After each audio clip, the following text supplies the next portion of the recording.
Assalamualaikum warahmatullahi wabarakatuh. Kita menelusuri alam nagari.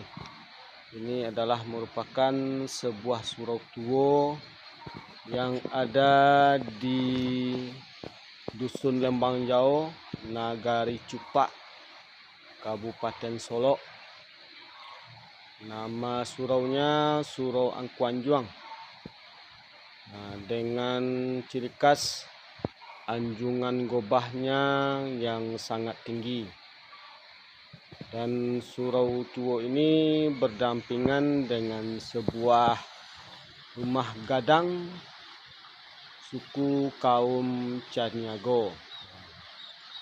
Jadi ada surau, ada rumah gadang, dan ada sebuah heler.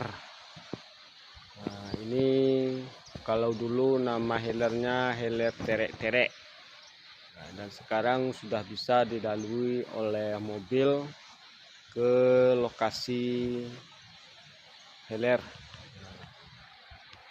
Dan inilah merupakan sebuah surau tua yang ada di Dusun Lembang Jauh, Panyalai, Nagari Cupak, Kabupaten Solok, Surau Angkuan Juang. Assalamualaikum warahmatullahi wabarakatuh.